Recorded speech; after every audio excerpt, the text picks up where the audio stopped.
Most parts of your game, pretty good. You can hit some decent irons, some good wedges, you can chip, you can putt. But as soon as you get this thing out, the driver, the chief, the furniture, it's a struggle. Why on earth do most of your clubs work, but then you get the driver out and it goes completely wrong?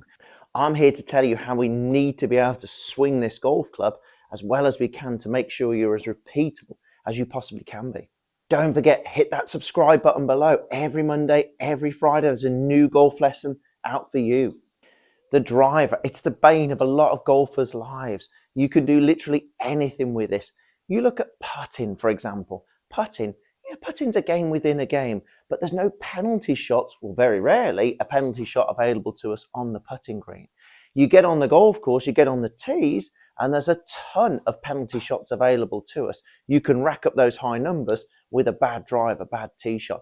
You can hit left, right, water, out of bounds, whatever it might be. You are going to struggle to get that score down if you can't hit the driver off the tee. Now, what makes a good drive? Long and straight, pretty simple, but hold fire. How the heck do we do that? It's all in the right pocket. This is for right-handed golfers, reverse it for left-handed golfers, of course. Now, what do we need to do? So the problem is you more than likely struggle with your driver, but hit your irons pretty well, mainly because of your right pocket. Now, why is that? So what a lot of golfers do out there is they tend to slide on the way back. They slide their right pocket away from the golf ball and away from the target on the way back. And what happens there then is this. So when you slide your right hip back to counterbalance it, your sternum goes slightly forward. Okay. Now, what will this do? Well, already you can see there's going to be quite a sharp angle of attack unless we have to back up and out of it to try and get back to it, which is really difficult to do. I know a lot of you golfers out there that do that. So the problem we've got here is because that right pocket's pushing out, popping out, as I like to say, you've got a whole chain reaction of things, of negative things that are happening. That's why the hips for me are more the engine of the swing, because if the hips don't work in the right direction, the right sequence, it's going to be a huge detriment to the rest of your golf swing.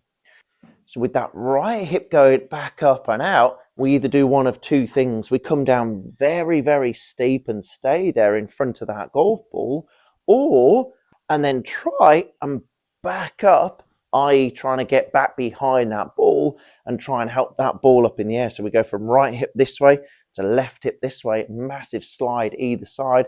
It just makes it really difficult to gain any consistency in both the strike and the accuracy. So what do we need to do? I want you to feel this. Put your golf club across your belt loop line. Okay, when you set up, put your golf club across your belt loop line here. And what I want you to do, I want you to make sure your right hip is rotating around so you feel the very butt end of the golf club is pointing out in front of you. Because the problem is if that right hip goes back up and out, look at where the butt end of the golf club's pointing. It's pointing down, or you might add a little bit of rotation to it, but the problem is it's still pointing down to the ground. I want you to make sure you're purely rotating that right hip around so the butt end points out in front of you and not down to the ground. Look at what happens to my spine angle. It goes really down into that ball. We are going to struggle.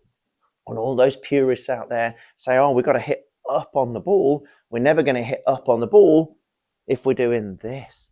So make sure that right hip is going around. So that butt end of that golf club points almost directly out in front of you. It's going to feel weird to some, but my word, you can already see the benefit of the sensation that we're slightly behind the ball, and then we just have to stay behind the ball on the way back down to make sure we attack that ball from a nice shallow angle as opposed to that horrible, absolutely awful steep angle of approach. So get that right hip rotating around, not back up and down. Life will be good off the tee.